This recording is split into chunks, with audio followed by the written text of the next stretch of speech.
नमस्कार दोस्तों, स्वागत है आपका आज की वीडियो में।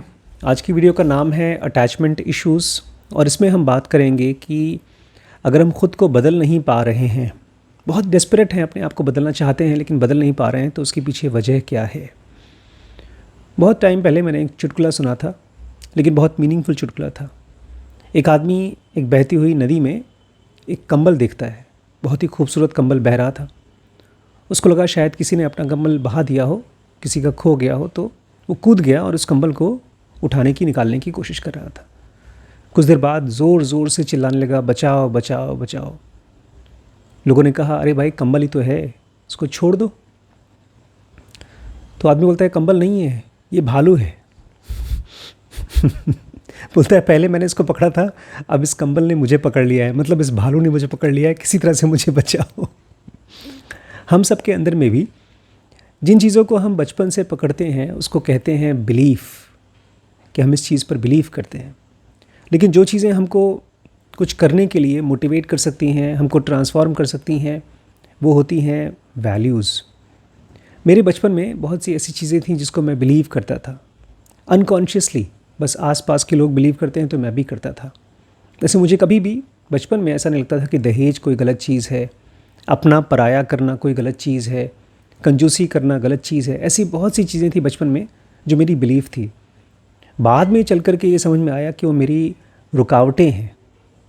अब मेरे लिए साइलेंस, ईश्वर, सेल्फ, लर्निंग, ह्यूमिलिटी, इस तरह की चीज़ें ज़्यादा इम्पॉर्टेंट हैं, क्योंकि मैं इनको वैल्यू करता हूँ, इसलिए ये मेरी वैल्यूज़ हो चुकी हैं। ये वीडियो बहुत इम्पॉर्टेंट है बिकॉज़ इसमें आप एक ट्रांसफॉर्म्ड आदमी की तरह अपने आप को देखेंगे। इस चैप्टर को मैंने नाम दिया है the joy of being wrong. उसमें आप देखेंगे कि कैसे आप जब गलत साबित होते हैं किसी से, तो आपको खुश होना चाहिए। वो आपके लिए एक नई डिस्कवरी हो सकती है। ये सीरीज़ बहुत मुश्किल है, इसलिए मैंने इस पूरी की पूरी बुक को, ये बुक का नाम है थिंक अगेन, इसमें से रीड किया है, उसको ट्रांसलेट किया है और अपनी कमेंट्रीज़ भी दी है। एक भी वर्ड मैं नहीं छोड़ना चाहता था, इसलिए मैंने इसको एक्सटेम्पोर नहीं बनाया। तो आप इस पूरी सीरीज़ को dkbrains.com पे जाकर चेकआउट कर सकते हैं, BDM सीरीज़ में। ठीक है, तो मैं टाइम वेस्ट नहीं करते हैं, आइए शुरू करते हैं। नमस्कार दोस्तों, स्वागत है आपका इस सीरीज़ में जिसको हम कहते हैं थिंक अगेन। आप लोगों से मैंने कल के वीडियो के बारे में थोड़ा सा पूछा और दोनों ने ही बताया। आपने बताया कि किस तरह से मैं इंजीनियरिंग को बहुत ही कैजुअली कर रहा था। अब मैं थोड़ा सा उसके बारे में सोचूंगा फिर से और सीरियस होने की कोशिश करूँगा। वैभव ने भी बड़े परेशान होते होते बताया कि मैं फ़िल्म मेकिंग के बारे में स्टडी कर रहा हूँ, हालांकि मैं कोई काम नहीं कर पा रहा हूँ, बट उसको देख करके लग रहा है कि अगर इस आइडिया को उसने थिंक अगेन किया तो वो नहीं करने का मन कर रहा है उसे, क्योंकि एक तरफ वो फिल्म नहीं बना पा रहा है, बट फिर भी ये इच्छा नहीं ख़त्म करना चाहता कि मैं फ़िल्म ना बनाऊँ। ऐसा लगता है जैसे आप दोनों के जो पेट आइडियाज़ हैं, स्ट्रॉन्ग बिलीव्स हैं, वो बचा के रखना चाहते हैं तिजोरी में। जैसे कोई आदमी अपना पुराना 2000 का नोट उसकी गड्डी रखे, सोचे कि बड़ी कीमती चीज़ है। आज तो सब कुछ ऑनलाइन होता है, ट्रांजैक्शन स्टॉक मार्केट में। पहले शेयर के कागज़ आते थे स्टॉक्स के, अगर आपने 100 शेयर लिया है तो उसके अलग अलग पीसेस आते थे, वो घर में रखा रहता था। लेकिन अगर मार्केट में उसका रेट गिर गया तो उस कागज़ पे अगर 100 रुपये लिखा हुआ है तो उसकी कीमत 100 रुपये थी नहीं। जैसे नोटबंदी के दिन सारे नोटों की कीमत 0 हो गई। हमारे भी थॉट्स की कीमत ऐसी होती है, वो खाली कीमती हमारे लिए होते हैं, बाहर उनकी कीमत नहीं होती। और क्यों ऐसा होता है आज उसको हम लोग समझेंगे। फ्रॉम अटैचमेंट इश्यूज़, हम सबको अटैचमेंट इश्यूज़ होते हैं। इसके पहले मैं आपसे एक छोटा सा क्वेश्चन और पूछना चाहूँगा। अपने पास्ट और अपने प्रेजेंट के बारे में थोड़ा सा डिफ्रेंशिएशन दीजिए मुझे। जैसे मैं अपने पास्ट को देखता हूँ, जिनोगा प्री पोस्ट जिनोगा। अब तो पोस्ट कोविड और प्री कोविड मैं 2 करियर जी रहा हूँ। उसमें जॉब करता था, इसमें मैं अपना खुद का कुछ कर रहा हूँ, सेल्फ एम्प्लॉयमेंट है। प्री जिनोगा मेरी लाइफ में सबसे इम्पॉर्टेंट था अपने दिन को अपने हिसाब से जी पाना। अगर किसी फ्रेंड से बातचीत करनी है तो वो करना, कोई फिल्म देखनी है, कहीं कोई शॉपिंग करने जाना है तो वो कर पाना। और इसमें अगर कोई रुकावट बने तो मेरे लिए वो बहुत अच्छा आदमी नहीं था, दुश्मन था एक तरह से, चाहे वो पेरेंट्स ही क्यों ना हो।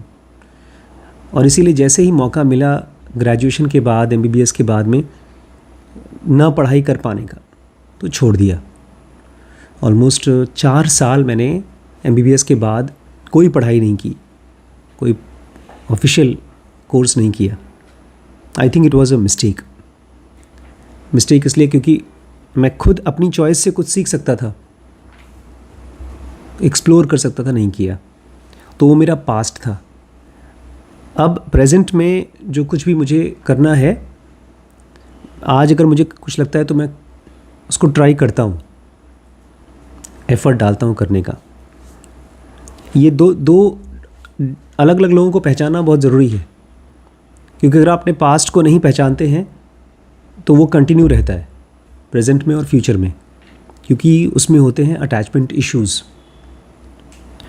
ऑथर कह रहे हैं, not long ago I gave a speech at conference about my research on givers, takers and matchers. अभी कुछ ही दिन पहले मैंने एक कॉन्फ्रेंस में स्पीच दी थी 3 चीज़ों के बारे में। गिवर्स, जो ज़्यादा देते हैं, जितना उनको एक्सपेक्ट किया जाता है उससे ज़्यादा देते हैं। अगर कोई जॉब कर रहा है तो अगर उसको एक्सपेक्टेड है कि वो 8 घंटे की नौकरी करे तो 10 घंटे की, 12 घंटे की नौकरी कर देता है, एक्स्ट्रा काम करता है, उनको बोलते हैं गिवर्स। टेकर्स वो होते हैं जो जितना एक्सपेक्टेड है उससे वो लेते ज़्यादा हैं, उनको सारी की सारी सुविधाएं चाहिए। जैसे अमन है वहाँ पर, वो बोलता है कि भाई हमको 8 घंटे का काम है तो 8 घंटे में हम 2 घंटे आराम भी कर लेंगे, लंच पे भी जाएंगे, चाय पे भी जाएंगे, 1 आध घंटे नहीं दे सो भी जाएंगे, कम काम करेंगे, उसको बोलेंगे टेकर्स। और तीसरा एक ग्रुप है मैचर्स, भाई जितना हमको एक्सपेक्टेड है उतना ही करेंगे। तो इसके बारे में ऑथर ने एक स्पीच दिया एक कॉन्फ्रेंस में। I was studying whether geniuses, selfish और fair people were more productive in jobs like sales and engineering. Author कह रहे हैं, मैं पढ़ रहा था कि जो लोग ज़्यादा जेनरस होते हैं, मतलब गिवर्स, या सेल्फिश लोग जो होते हैं, मतलब स्वार्थी, मतलब टेकर्स, और फेयर जो मैचर्स होते हैं, ये लोग सेल्स के काम में या इंजीनियरिंग के काम में सक्सेसफुल हो पाते हैं या नहीं। One of the attendees was Daniel Kahneman, Nobel Prize winning psychologist who had spent much of his career demonstrating how flawed our intuitions are. और मुझे सुनने वालों में एक बंदा था डैनियल कानामैन, जो अपनी पूरी ज़िंदगी इसी चीज़ को स्टडी कर रहा था कि हमारे इंट्यूशंस कितने फ्लॉड होते हैं, कितने गलत होते हैं। जो थॉट्स हमारे मन में चल रहे हैं उसमें बहुत सी मिस्टेक्स होती हैं, यही वो पढ़ रहे थे। He told me afterwards he was surprised by my finding that givers had higher rate of failures than takers and matchers, but higher rates of success too. Daniel Kahneman का अपना ओपिनियन था कि जो लोग गिवर्स होते हैं वो लोग सक्सेसफुल होते हैं। अब वो ओपिनियन को जब लेक्चर में सुना तब उनको पहली बार पता चला वो लोग फेल भी होते हैं, और इस चीज़ से वो सरप्राइज्ड हो गए। मैं ये जानबूझ के आपको बोल रहा हूँ बिकॉज अगर मैं खाली ये बोल देता हूँ कि डैनियल कानामैन गॉट सरप्राइज्ड, तो सरप्राइज्ड क्यों हुए वो? मैं सरप्राइज फैक्टर को क्लियर करना चाहता हूँ, क्यों सरप्राइज्ड हुए। अगर उनके पास ये ओपिनियन नहीं होता, फिक्स्ड ओपिनियन, कि मेहनती लोगों को ज़्यादा सक्सेस मिलती है, तो वो सरप्राइज नहीं होते।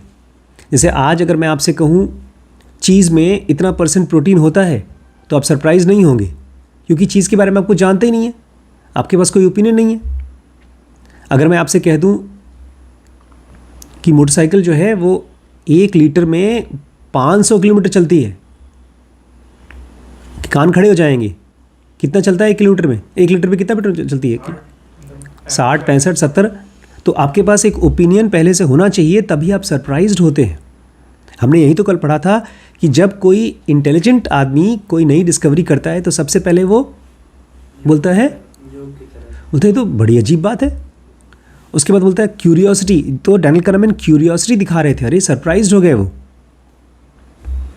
ये मेरे लिए कंफ्यूजिंग था कि जो लोग गिवर्स होते हैं वो लोग सक्सेसफुल भी ज़्यादा होते हैं और फेल भी ज़्यादा होते हैं, ये कैसे? ये मैं अभी तक नहीं समझ पाया। जो गिवर्स होते हैं वो ज़्यादातर ऐसा तो नहीं चापलूसी करते। तो फेल क्यों होते हैं? चापलूसी करेंगे तो फेल। नहीं, चापलूसी करेंगे तो बॉस खुश होकर के उनको प्रमोशन देगा। खैर, अभी फेल क्यों होते हैं उस पर नहीं जाएंगे। हाँ, एक एंगल ये भी है कि बॉसेस को अगर मालूम पड़ गया चापलूसी कर रहा है, गलत जगह पर वो अगर गिवर हैं तो फेल भी होंगे। When you read a study that surprises you, how do you react? जब भी आप कोई ऐसी स्टडी पढ़ते हैं जो आपको सरप्राइज करता है, आप कैसे रिएक्ट करते हैं? Many people would be defensive, searching for flaws in the studies design और स्टैटिस्टिकल एनालिसिस। बहुत से लोग तो डिफेंसिव हो जाएंगे, वो गलतियां खोजना शुरू कर देंगे आपके काम में। जो भी आप स्टडी उनको बता रहे हैं, स्टैटिस्टिकल एनालिसिस बता रहे हैं, उसमें गलतियां खोजना शुरू कर देंगे। डैनी डिड द ऑपोजिट, लेकिन डैनियल kahneman ने उल्टा किया। His eyes lit up and a huge grin appeared on his face. उसकी आंखें चमक गईं और उनके चेहरे पर बड़ी मुस्कुराहट आ गई। That was wonderful, he said, I was wrong. और डैनियल kahneman कहते हैं, तो कमाल की चीज़ था यार, मैं गलत था। Later I sat down with Danny for lunch and asked him about his reaction. Author कह रहे हैं, बाद में मैं डैनियल kahneman के साथ में लंच पे गया और मैंने उनके रिएक्शन के बारे में पूछा। It looked a lot to me like the joy of being wrong, his eyes twinkled as if he was having fun. मुझे लगा था जैसे कि गलत साबित होने पर उनको मज़ा आ रहा है। उनकी आंखों में ट्विंकल था, चमक थी।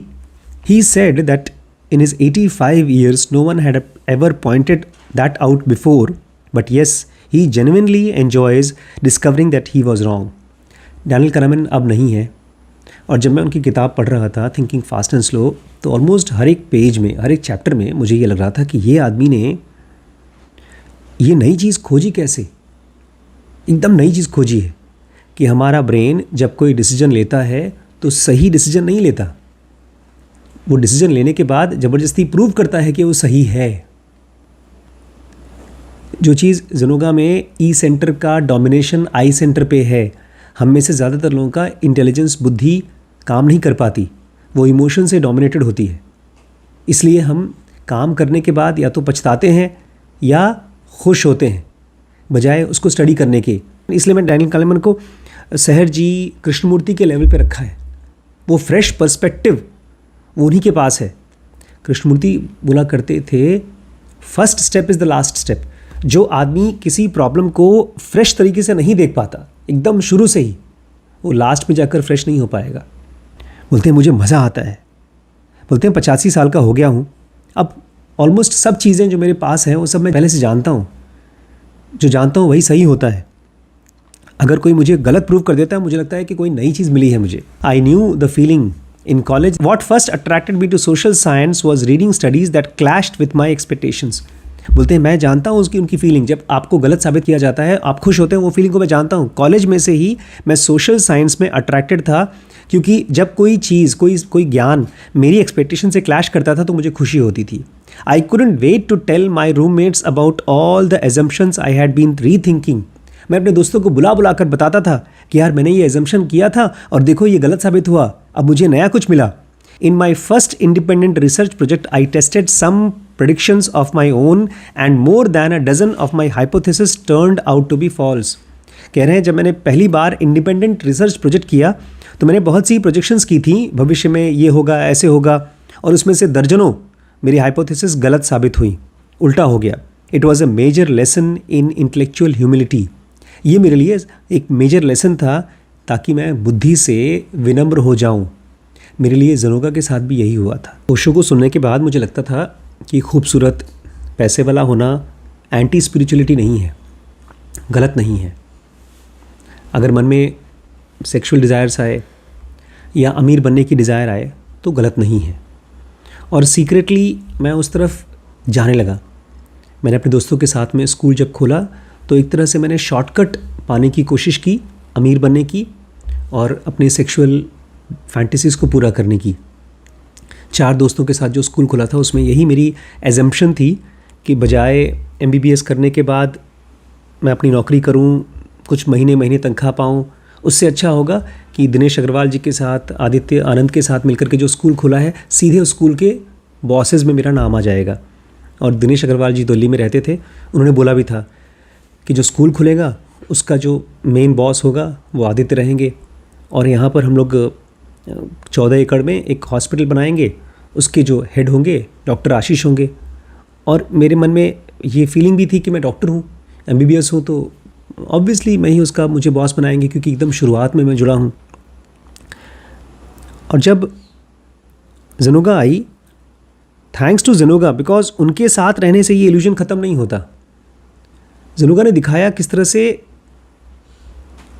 एक होता है लॉजिकल आंसर।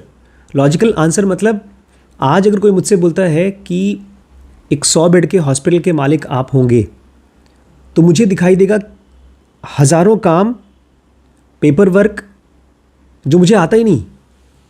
मुझे दिखाई देगा वो पेशेंट जो बहुत सीरियस है और उस पेशेंट के लिए सर्जन को बुलाना होगा, और रात को सर्जन आएगा, लेट से आ रहा है, उस पेशेंट के रिश्तेदार आकर के मुझे परेशान कर रहे हैं। इस तरह से ढेर सारी डिटेल्स मुझे दिखाई देंगी, और मैं बिल्कुल नहीं देख पा रहा था उस समय जब दिनेश जी बोलते थे कि आशीष तुम इस 14 एकड़ के हॉस्पिटल के मालिक होगे। मुझसे ज़्यादा उनको एक्सपीरियंस रहा होगा। जैसे अगर आज मैं आपको बोल दूं शिरीष तुम जाके रिम्पी सैन के मालिक जाओ, तो मैं पागल हूँ। या मैं बोल दूं जाओ लहरपुर में एक नया सेंटर खोल रहे हैं, जाओ मार्केट रिसर्च करके आओ और देख के आओ कहाँ पर दुकान खोलनी है। ऐसी हम लोगों की जैसे अपना इक्वेशन है, 10th पास बच्चा, उसको कुछ आइडिया नहीं है, उसको मैं भेज दूं, ऐसी मेरी उनके साथ इक्वेशन थी। But somehow I feel he used me, और मैं भी यूज़ हो रहा था। जब ज़ेनोगा आई तो ये सारा का सारा महल धड़ धड़ धड़ धड़ धड़ गिरने लगा।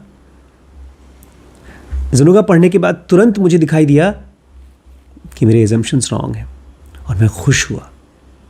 जब आपको सचमुच में दिखाई देता है आपके एजम्पशंस गलत, और जब आपको नया कुछ दिखता है, you feel very happy. It's a power that you get. इसी को बोलते हैं इंटेलेक्चुअल ह्यूमिलिटी, बुद्धि से humility. But I was in devastated. Author कह रहे हैं जब मैं गलत साबित होता था तो मैं डिवास्टेटेड नहीं होता था, मैं दुखी नहीं होता था। I felt an immediate rush of excitement. मुझे उतनी ही खुशी मिलती थी जैसे किसी को एक बहुत अच्छे वीडियो को देख करके, फिल्म को देख करके मिलती है। रश ऑफ एक्साइटमेंट मिलती थी। Discovering I was wrong felt joyful because it meant I had learn something. ये चीज़ डिस्कवर करना कि मैं गलत हूँ, इसका मतलब ये है कि मैंने कुछ सीखा, कुछ नया जाना। As Danny told me, being wrong is the only way I feel sure I have learned anything. जब मैं गलत साबित होता हूँ, यही एक पक्का तरीका है कि मैंने कुछ नया सीखा। बुद्ध और कृष्णमूर्ति इस चीज़ के लिए बोला करते थे, कोई अगर हमारे क्लास में बैठ रहा है और हम ऐसे से कर रहा है, इसका मतलब मैं कुछ नहीं सिखा पा रहा हूँ उसको। जो पहले से जानता था वही चीज़ वो रिपीट कर रहा है। मेरे साथ बहुत मुश्किल हो रही है आजकल। मैं कई दिनों से सोच रहा हूँ भगवद गीता को एक बार मैं फ्रेश तरीके से पढूं और पढ़ाऊँ, लेकिन जब खोलता हूँ तो दिमाग में वही सेंटेंसेस जो ट्रांसलेशन हो रहे हैं वही, और गहरे जा ही नहीं पाता हूँ। कभी कभी खाना बिना खाए, कभी कभी खा करके बैठता हूँ, बट नई डिस्कवरी, फ्रेश डिस्कवरी नहीं हो रही है। Danny isn't interested in preaching, prosecuting और politicking. He is a scientist devoted to truth. मेरे ताऊ जी, पापा के बड़े भाई की पढ़ाई किया है उनकी, कोई गेस करिए। उन्होंने एमए किया है। किस सब्जेक्ट में एमए किया होगा? Masters of art. मैं 4 ऑप्शन देता हूँ। MA psychology, MA biochemistry, MA physiology, MA English. चारों में एक भी नहीं है। फिलॉसफी। तो साइकोलॉजी फिलॉसफी अलग होता है? हाँ, साइकोलॉजी में दिमागी बीमारियाँ, फिलॉसफी में ये जो फिलॉसफर्स होते हैं, फिलॉसफी मतलब दर्शन शास्त्र। रमण महर्षि जैसे लोग जो देते हैं वो दर्शन देते हैं, उसी का जब शास्त्र बनता है तो उसको फिलॉसफी बोलते हैं।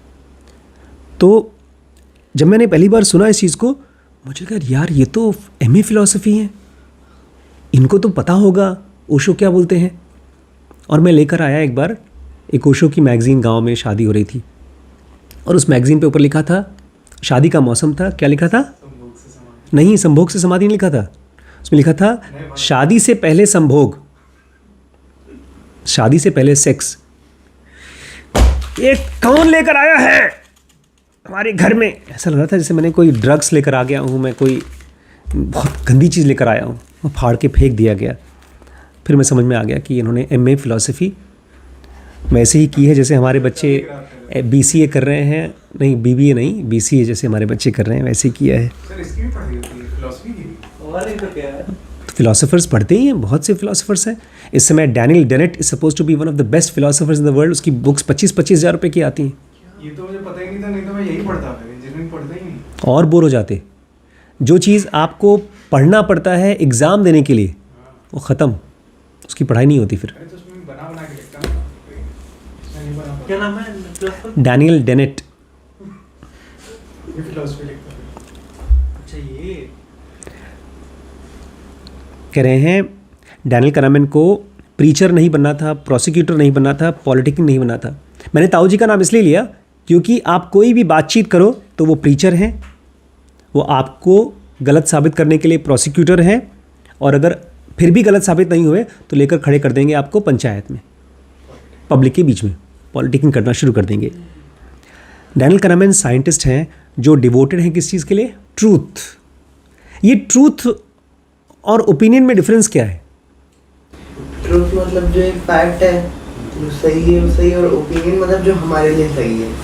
लड़कियां धोखा देती हैं, ये ट्रूथ है कि ओपिनियन है? ओपिनियन है। Very good.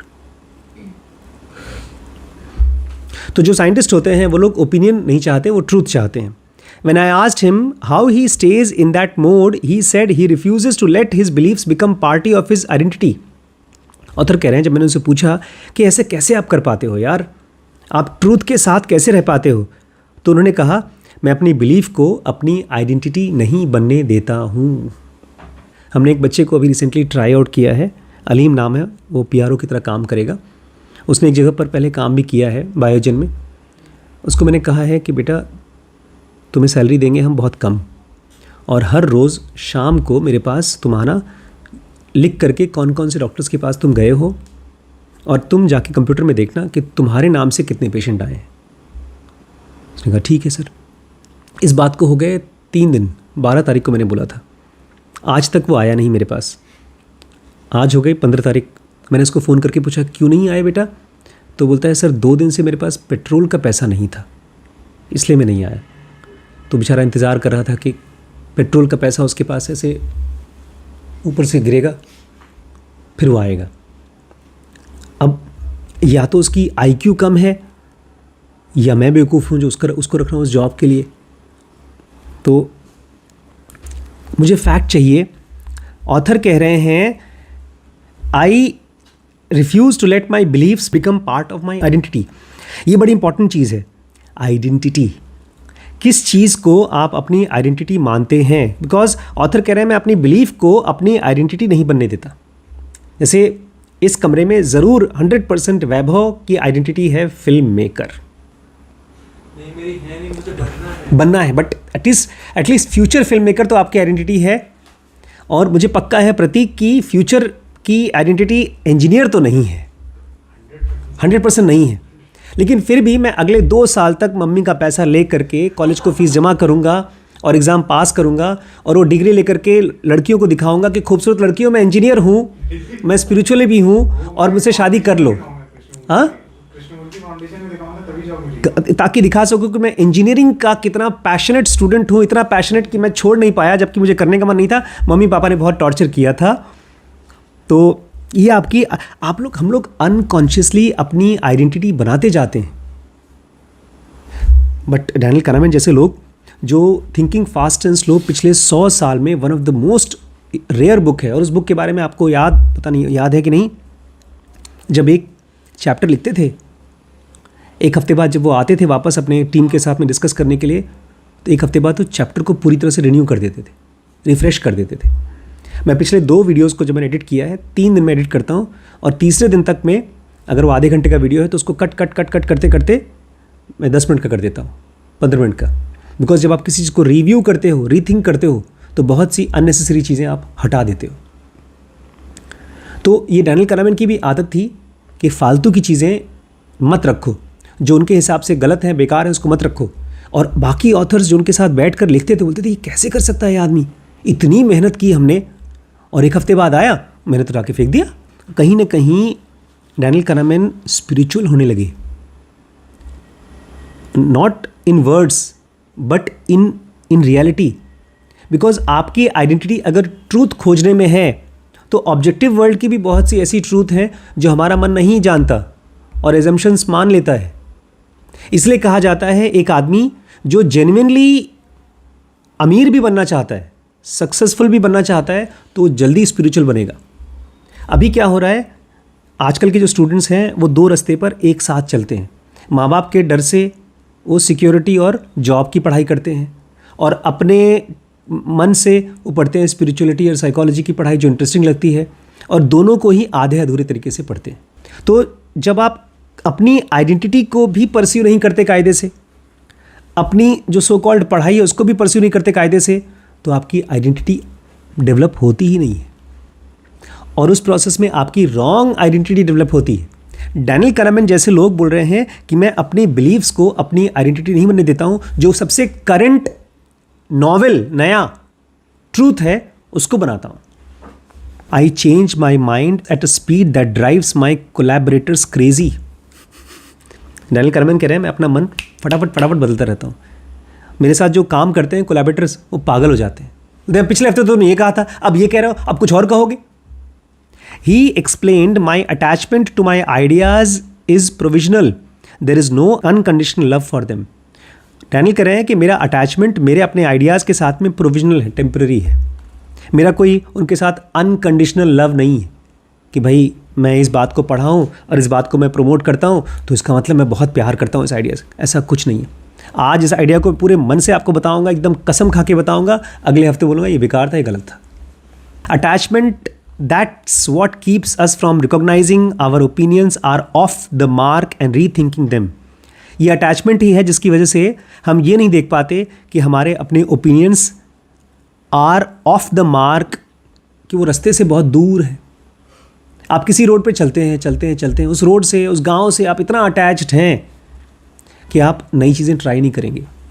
आज मैंने अमित पांडे नाम का एक बच्चा है, गरिमा के लिए उसकी प्रोफाइल आई है शादी के लिए, उसको जब मैं बात करा था तो उसने बताया कि मेरे पिताजी पहले कोई जॉब करते थे रेलवेज़ में, उसके बाद उन्होंने अपना स्कूल खोला। अब वो स्कूल काफ़ी सक्सेसफुल चल रहा है, 900 बच्चे पढ़ते हैं। और मैंने पूछा आपका फ्यूचर प्लान क्या है, तो बोलते मैं तो अभी जॉब ही कर रहा हूँ, मेरे भैया भी जॉब कर रहे हैं, लेकिन हम में से कोई एक आदमी छोड़ेगा जॉब और वो स्कूल चलाएगा। मैंने पूछा स्कूल का फिर प्लान क्या है, तो उसने कहा अभी कुछ सोचा नहीं है, अभी मैं और भी एग्ज़ाम की तैयारी कर रहा हूँ, इसरो की एग्ज़ाम की भी तैयारी कर रहा हूँ। तो मैं सोच रहा था कि अभी खैर उसकी उम्र कम है, बट स्कूल को भी अगर आगे ले जाना है तो he has to think about the future plan of the school.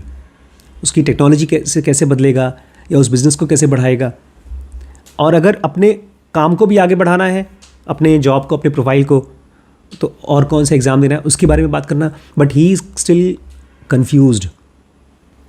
मैं इसलिए कह रहा हूँ because he is attached to the idea of family business. वो कह रहा था या तो मैं या तो मेरे भैया जॉब छोड़ करके पापा का डेवलप किया गया बिजनेस स्कूल को रन करना होगा। अटैचमेंट है, गांव का इज्जत, गांव का नाम, गांव की मर्यादा। बहुत बार ऐसा होता है, ज़्यादातर ऐसे ही होता है कि आप जाके गांव में ही मरना चाहते हो, आप गांव में ही अपनी प्रॉपर्टी बनाना चाहते हो, केवल इसलिए क्योंकि गांव के लोग आपको रिस्पेक्ट देंगे, प्यार देंगे, चाहे वो फाइनेंशियली लॉस हो। तो ऑथर कह रहे हैं अगर आप अपने आप को डिटैच नहीं कर सकते तो आप नई चीज़ें नहीं सीख सकते। I have learned that 2 kinds of detachment are specially useful. अब डिटैचमेंट भी 2 तरह के होते हैं। आप लोग अगर कल के आंसर के लिए पहले से तैयार होना चाहते हैं तो मैं आपको सवाल बता दूं क्या पूछने वाला हूँ। 2 टाइप्स ऑफ डिटैचमेंट क्या होते हैं, ये कल सवाल पूछा जाएगा। उसका आंसर है detaching your present from the past. एक डिटैचमेंट होता है अपने प्रेजेंट को अपने पास्ट से अलग करना। दूसरा detaching your opinions from your identity, अपने ओपिनियंस को अपनी आइडेंटिटी से डिटैच कर पाना। तो 2 टाइप के डिटैचमेंट कौन कौन से होते हैं बताओ। आइडेंटिटी क्या होती है? हाँ, very good question, very good question. अपनी एक आइडेंटिटी मतलब मैं डॉक्टर हूँ, मैं एक जनोगी हूँ, मैं एक लखीमपुरिया हूँ, मैं एक इंजीनियर हूँ, मैं 3 बच्चों का बाप हूँ। जिस चीज़ से लोग मुझे पहचानते हैं, मेरे नाम के आगे डॉक्टर लिखते हैं, यूट्यूब पे लोग मुझे पहचानते हैं एज ए जनोगा टीचर, स्पिरिचुअल टीचर। जिस चीज़ को लोग बोलते हैं और मुझे बड़ा रिस्पेक्ट की फीलिंग आती है, उसको बोलते हैं आइडेंटिटी। वो है। तो क्या आप अपनी आइडेंटिटी से अपने आप को अलग कर सकते हैं? एक ये डिटैचमेंट का तरीका है, और दूसरा, क्या आप अपने पास्ट से अपने को अलग कर सकते हैं? Let's start with detaching your present from your past. तो चलिए शुरू करते हैं, अपने प्रेजेंट को अपने पास्ट से कैसे डिटैच किया जाए। In psychology, one way of measuring the similarity between person you are right now and the former self is to ask which pair of circles best describe how you see yourself. ये एक बड़ा मुश्किल question है। Psychology में बोल रहे हैं 2 circle बनाए जाते हैं, एक पास्ट मी और एक प्रेजेंट मी। मेरा पास्ट का मैं और प्रेजेंट का मैं। तो ये बताइए कि इन दोनों में से कौन सा चीज़ है जो आपको दर्शाता है। अब मैं अगर इसके बारे में सोचूं तो मैं तो बहुत क्लियर हूँ, बिकॉज मैं अब 40, 45, 50 साल का होने वाला हूँ, 47 का हो चुका हूँ।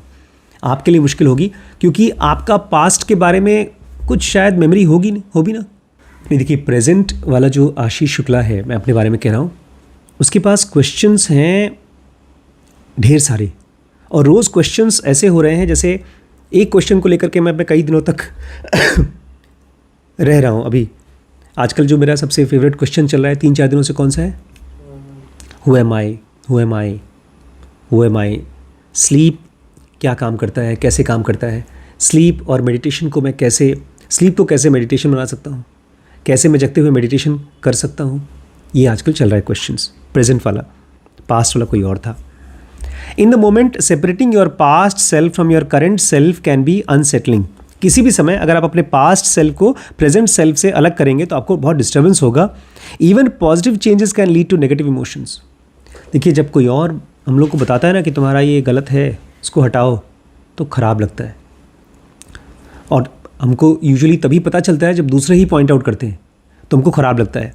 कह रहे हैं अगर कोई पॉजिटिव चेंजेस भी होंगे प्रेजेंट में, आपको करना पड़ेगा, तो वो भी नेगेटिव इमोशंस क्रिएट करता है, दुखी हो जाते हैं आप। ध्यान रखिएगा, इस चैप्टर का नाम है जॉय ऑफ बीइंग रॉन्ग। और क्यों गलत होता है? Because of attachment issues. Evolving your identity can leave you feeling derailed and disconnected. क्यों आपको पास्ट पसंद है? क्योंकि जब आप अपनी आइडेंटिटी बनाना शुरू करते हो तो उस प्रोसेस में आप डिरेल्ड हो जाते हो और डिसकनेक्टेड हो जाते हो। श्रीश ने जो क्वेश्चन पूछा है, ये बहुत रेलिवेंट क्वेश्चन है, क्योंकि आमतौर पे जैसे अमन है, उसने अपनी एक आइडेंटिटी सोच रखी है, मैं सॉफ्टवेयर इंजीनियर हूँ और मुझे अब आर्किटेक्ट बनना है। जब इतना फिक्स्ड सोच लेते हैं और वो मौके नहीं मिलते आपको, या उनको खतरा होता है, तो आप घबराते हैं, आपको एंग्जाइटी होती है। जैसे गरिमा को भी आजकल एंग्जाइटी हो रही है, बिकॉज इसने अपना एक फ्यूचर का कुछ ना कुछ सोच रखा है कि जो जिस टाइप की लाइफ मैं अभी जी रही हूँ पिछले 2-3 सालों से, वो लाइफ में डिस्टर्बेंस नहीं होना चाहिए। ऐसा कुछ जब तक आप नहीं सोचते तब तक आपको फ्यूचर डराता नहीं है। आप इवॉल्विंग योर आइडेंटिटी, अगर आप अपनी आइडेंटिटी को इवॉल्व करते हो तो उससे आप डिरेल्ड होते हो और डिसकनेक्टेड होते हो। एक आदमी था, आदमी नहीं था, बच्चा था, उसको भी अपनी आइडेंटिटी क्लियर नहीं थी। वो घर से निकल गया, स्कूल की फ़ीस के पैसे लेकर के घर से निकल गया, गफलत की हालत में, बेहोशी की हालत में। किसी ने खाना दिया तो खा लिया, कुछ देर पैदल चला, कुछ देर ट्रेन में चला। रमण महर्षि, उसको कोई आइडिया नहीं था कि वो ऋषि बनने वाला है, उसको कोई आइडिया नहीं था कि उसका कोई आश्रम बनने वाला है। वो भी डिरेल्ड था, डिसकनेक्टेड था। कहते हैं किसी चीज़ को, बेटा एक्सपीरियंस हुआ था। आज हमारे हिसाब से रमण महर्षि इज़ एस्टैब्लिश्ड मास्टर, बट उस बच्चे को थोड़ी पता था, 16 साल के बच्चे को। उसकी माँ उसको खोज रही थी, वो खुद बिना पैसे के घर से निकल गया था, कुछ कभी खा रहा है कभी नहीं खा रहा है। पर वो अपने में तो श्योर थे ना कि मुझे तो जिस चीज़ को हम और आप श्योरिटी मानते हैं, ये हमारी बेवकूफ़ी है बेटा। जब आप बहुत दुखी होते हैं तो आप श्योर होते हैं। ये जो हम एजम्पशंस बना रहे हैं ना श्योरिटी का दूसरे के लिए, वो गलत है। अपने बारे में आप बताइए कि मैं श्योर हूँ या मैं डाउटफुल हूँ, दूसरे के बारे में मत सोचिए। ओवर टाइम, दो rethinking who you are appears to become mentally healthy as long as you can tell coherent story about how you got from the past to present you. लेकिन धीमे धीमे ऐसा होगा कि आपकी रीथिंकिंग की वजह से आप मेंटली हेल्दी हो जाओगे. ख़ास तौर से तब जब आप किसी को बताओगे कि देखो पहले ये प्रॉब्लम थी, उसके बाद मैंने ये किया, फिर मैं यहाँ पर स्ट्रगल किया और फिर इसके बाद में ये बन गया. जब आप अपने पास्ट के बारे में और प्रेजेंट के बारे में कोहेरेंट स्टोरी बता पाओगे. In one study, when people felt detached from their past selves, they became less depressed over the course of the year. एक स्टडी के हिसाब से जब लोगों ने अपने आप को पास्ट से डिटैच कर लिया तो धीमे धीमे एक साल में वो कम डिप्रेस्ड हुए. आज अगर अनिल बहुत डिप्रेस्ड हो रहा है तो 100% वो अपने आप को पास्ट से ही जोड़ रहा है कि वो स्कूल में बहुत अच्छा लड़का था पढ़ने में, अब वो बेचारा 3-4 बार से फेल हो रहा है, BCA पास नहीं कर पा रहा है. तो कंपैरिजन चल रहा होगा उसके मन में. लेकिन अगर वो अपने आप को काट दे तो स्टडी के हिसाब से वो कम डिप्रेस्ड होगा. When you feel as if your life is changing direction, you are in the process of shifting who you are. It's easier to walk away from foolish beliefs you once held. जब आपको ये feel होता है कि आपकी life directions बदल रही है तो उस समय आप एक प्रोसेस में होते हैं शिफ्टिंग के, तो बहुत आसान है कि आप बेवकूफ़ियों से शिफ्ट कर जाइए. अभी देखिए हम लोग रिम्पी स्कैन चला रहे हैं, डीप नॉलेज में काम कर रहे हैं. मैं कल ही एक और नया ऑप्शन खोज रहा था, एकदम brand new option, IVF centre. वो अपने आप में गायनेकोलॉजिस्ट कर सकता है. उसके बारे में कुछ मैंने रिसर्च भी किया कल परसों. हो सकता है ये फूलिश हो, लेकिन ये भी हो सकता है कि इसके कंपैरिजन में बाकी दोनों काम फूलिश हो. अपने पास्ट के काम को जब आप फूलिशनेस की तरह देख सकते हैं तभी आप नई चीज़ को स्टडी भी कर सकते हैं. पास्ट को फूलिशनेस देखना होगा तभी आप उसको से डिटैच हो पाएंगे. लेकिन हमको लगता है पास्ट, अरे जो हम जानते हैं, जो बिलीव करते हैं वो तो सही है, इसलिए उसको फूलिश नहीं मानते हम लोग. मैं भी अपने बहुत से प्यार मोहब्बत को फूलिशनेस ही मानता हूँ कॉलेज के. My past self was mister fact. Author कह रहे हैं मेरा जो पास्ट का सेल्फ था वो बहुत फैक्ट खोजा करता था. मैं अपने आप को मिस्टर फैक्ट बुलाता हूँ. I was too fixated on knowing. मुझे हर चीज़ फैक्ट जाननी थी. Now I am more interested in finding out what I don't know. Author कह रहे हैं लेकिन अब मुझे वो चीज़ जानना है क्या मैं नहीं जानता हूँ. As bridge water founder Ray Dalio told me, if you don't look back at yourself and think, wow, how stupid I was a year ago, then you must have not learned much in the last year. Ray Dalio is one of the billionaires जो कि बहुत rare species है. पूरी दुनिया में बहुत गिने चुने अरबपति हैं, उसमें से रे डालियो हैं. ऑथर कह रहे हैं जब मैं रे डालियो से मिला उन्होंने कहा कि अगर तुम एक साल पीछे मुड़ करके अपने आप को देख करके किसी चीज़ के लिए हंस नहीं सकते और ये नहीं बोल सकते यार क्या पागलपन मैंने किया किसी खास नॉलेज की चीज़ को, काम की चीज़ को, इसका मतलब तुमने कुछ सीखा नहीं है अभी तक. तो ये तो पहले टाइप का अटैचमेंट था, डिटैच्ड फ्रॉम पास्ट. और मैं बता दूं आप पास्ट से अपने आप को तभी डिटैच कर पाओगे जब आप खुद से कुछ जानना चाहते हो. जैसे मेरे हिसाब से कौन सी टेक्नोलॉजी आएगी, जैसे आजकल बोलते हैं ओपन AI, चैट GPT. मैंने आप लोगों को परसों ही बताया कि कैसे मुस्तफ़ा सुलेमान, ओपन AI का वन ऑफ द को फाउंडर्स, वो बोलता है कि AI is like a new species. जैसे कोई पालतू कुत्ता जानवर होता है, घोड़ा, गाड़ी, अगर आप इसको अच्छे से यूज़ करना जानोगे तो बहुत आगे बढ़ सकते हो. तो मेरे मन में भी क्वेश्चन है कि कैसे मैं AI को यूज़ कर सकता हूँ. और इसके लिए मुझे बुक्स पढ़ना होगा और वीडियोज़ देखना होगा, उसको अप्लाई करना होगा. अगर मैं नहीं करता हूँ अप्लाई तो मैं नहीं जान पाऊँगा कि मैं किस चीज़ के बारे में गलत एजम्पशंस बना रहा था. I have to consciously search what I don't know. इसमें वो भी चीज़ें आती हैं जो मुझे बाकी लोग जानते हैं और मुझे नहीं पता. बिकॉज हो सकता है बहुत सी एजम्पशंस मैं कर रहा हूँ AI के बारे में.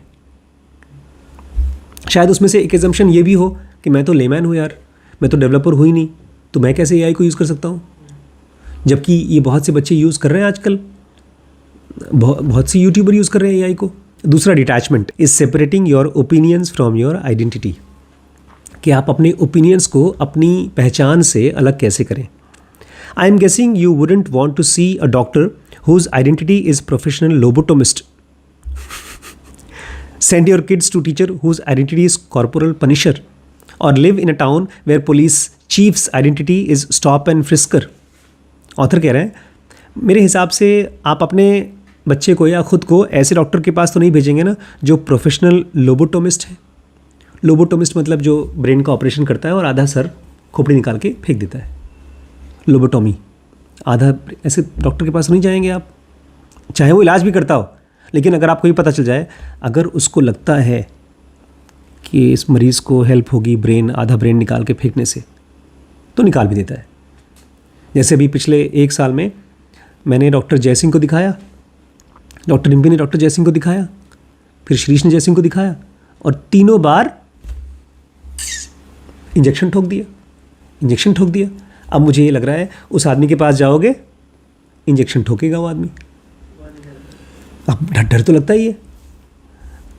अब हो सकता है उससे फ़ायदा भी हो, लेकिन इंजेक्शन ठोकेंगे डॉक्टर. तो क्या आप ऐसे डॉक्टर के पास जाना चाहेंगे जो प्रोफेशनल लोबोटोमिस्ट हो? तो शायद आप नहीं जाना चाहेंगे. या ऐसे टीचर के पास जाना चाहेंगे जो बहुत पीटता हो, मारता हो? शायद नहीं जाना चाहेंगे. अब ये बताइए, क्या ऐसे पुलिस वाले के पास जाएंगे जिसके बारे में कहा जाता है कि वो स्टॉप और फ्रिस्कर करता है? मतलब आपको रोकेगा, लेगा दिखाओ अपने पेपर्स, ऐसे ही ज़बरदस्ती तलाशी लेगा. लेकिन यूएस में करते हैं बहुत से लोग, बहुत से पुलिस वाले ऐसे करते हैं, बिकॉज पुलिस के पास ये ताकत है कि आपसे इन्वेस्टिगेट करे, खोजे. अभी देखिए, ये गवर्नमेंट यही तो करती है. अगर आपके खिलाफ कोई न्यूज़ आ गई, बदतमीज़ी की न्यूज़, तो आपका घर भी तोड़वा देगी. घर तोड़वाया लोगों का. ये आपने पूछा था श्रीश, आइडेंटिटी क्या है, आपके बारे में लोग क्या बात करते हैं, लोग आपके बारे में कैसे सोचते हैं. Most of us are accustomed to defining ourselves in terms of our beliefs, ideas and ideologies. हम में से ज़्यादातर लोग अपने आप को डिफाइन करते हैं अपने बिलीफ से, अपने आइडियाज़ से और अपने आइडियोलॉजीज़ से. आइडियोलॉजी क्या है? हाँ, विचारधारा. एक आध आइडिया को बोलेंगे आइडिया, लेकिन जब पूरी की पूरी फिलॉसफी को जब हम मानते हैं तो उसको बोलते हैं ideologies. This can become a problem when it prevents us from changing our minds as the world changes and knowledge evolves. अब मान लीजिए आप किसी चीज़ को विश्वास करते हो, लेकिन धीमे धीमे दुनिया बदल रही है और उसके साथ आपको अपना मन भी बदलना होगा, तो मुश्किल हो जाएगी. जैसे आज की डेट में पापा जी को और मम्मी को बहुत मुश्किल हो रही है श्रद्धा की शादी को एक्सेप्ट करने में. श्रद्धा ने एक्सेप्ट कर लिया. Our opinions can become so sacred that we grow hostile to the mere thought of being wrong. और हमारे आइडियाज़ हमारे लिए इतने पवित्र हो जाते हैं, भगवान रूपी हो जाते हैं, कि अगर वो गलत साबित हो रहे हैं तो हम लोग हॉस्टाइल हो जाते हैं, गुस्सा करना शुरू कर देते हैं. And totalitarian ego leaps in to silence, counter argument, squash contrary evidence and close the door on learning. और हमारे अंदर का जो अहंकार है कूद पड़ता है, अलग अलग उल्टे आर्गूमेंट देता है, कॉन्ट्री एविडेंस को दबा देता है और दरवाज़ा बंद कर देता है कोई भी नई चीज़ सीखने से. Who you are should be a question of what you value and not what you believe. Author कह रहे हैं आप क्या हो, ये इस चीज़ का क्वेश्चन नहीं होना चाहिए. ये होना चाहिए कि क्या आप वैल्यू करते हो. जैसे मैं देख रहा हूँ एक वैभव की अच्छी क्वालिटी, श्रीश की भी है, गरिमा के अंदर आनी चाहिए.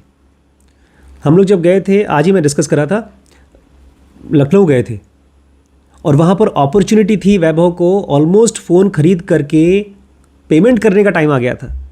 बट वैभव बोलता है नहीं, जब तक मैं खुद नहीं कमा पाऊंगा तो मैं नहीं खरीदूंगा. तो इसको एक आइडिया आ गया है कि मुझे जब तक अपने पैसे से कोई सामान नहीं खरीदूंगा तब तक उसकी वैल्यू नहीं होगी. और वहीं गरिमा ने चाहे किसी भी इमोशन में आकर के खट से खर्च किया वो पैसे जो उसको दिए थे शादी.com को. बाद में पापा बता रहे थे कि अगर नेगोशिएट कर लिया होता तो लोग 1000 रुपये मान जाते थे. बट ठीक है, तो ये क्वालिटी आनी चाहिए.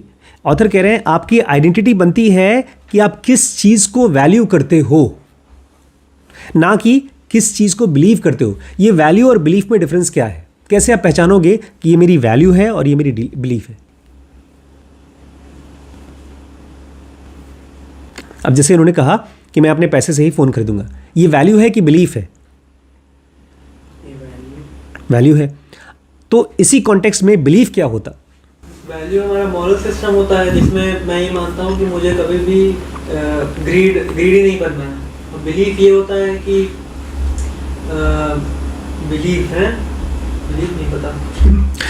देखिए, बिलीफ होता है, उसके पीछे कोई लॉजिक नहीं। आपने सही कहा, वैल्यू मतलब उसके पीछे एक मापदंड होता है, एक तराजू होता है जिसमें आप भी जानते हैं लॉजिकली कि ये सही है कि गलत है। जैसे ध्रुव राठी कह रहा था अपने कोर्स में कि मैं कभी भी पान मसाले के ऐड नहीं प्रमोट करूंगा, ये मेरा वैल्यू है, ये Right, right. मॉरल है। राइट।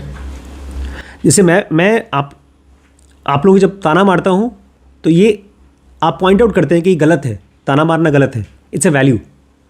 लेकिन बिलीफ ब्लाइंड होता है, मेरे को ये लगता है सही है। बिलीफ ये है जहाँ पर आपको लगता है चाहे 4 लोग आपके अगेंस्ट हों फिर भी आप उसको मानेंगे, वो बिलीफ है।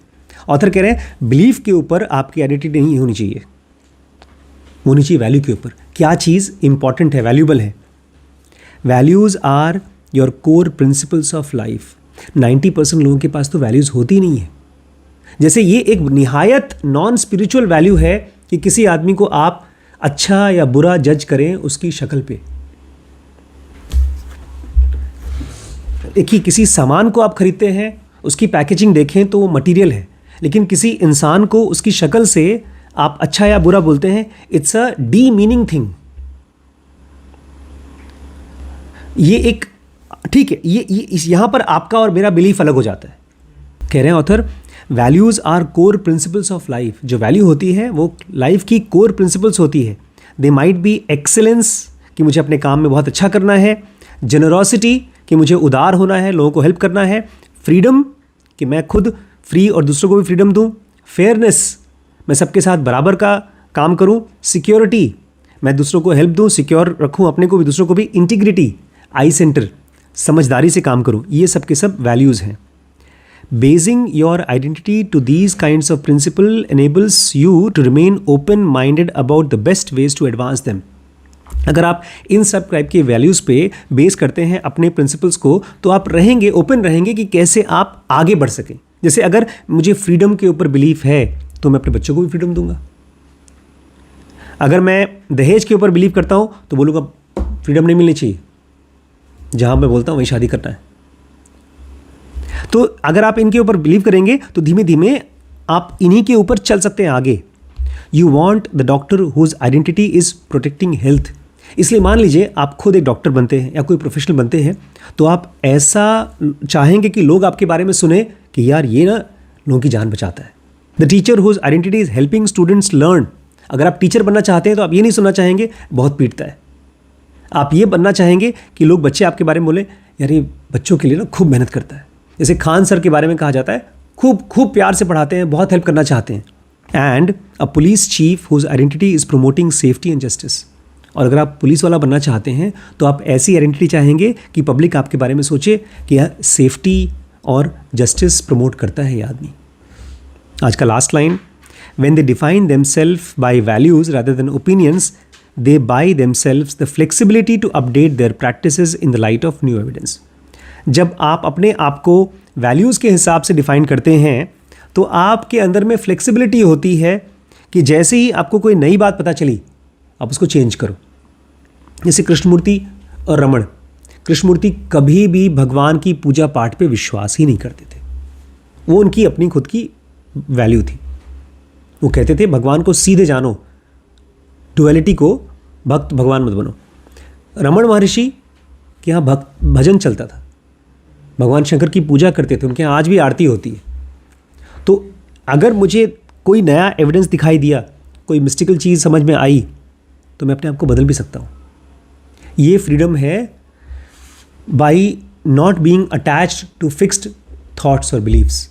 ये इम्पॉर्टेंट है बिकॉज अगर हम अगले 10 साल में 15 साल में किसी लायक बनना चाहते हैं तो हमारे सबसे पहले ओपिनियंस बदलने होंगे। उसके पहले तो ओपिनियंस पता चलने होंगे कि हमारे ओपिनियंस है क्या। मैं MBBS के बाद 4 साल तक कुछ भी चीज़ पढ़ा नहीं, कुछ भी चीज़ सीखा नहीं।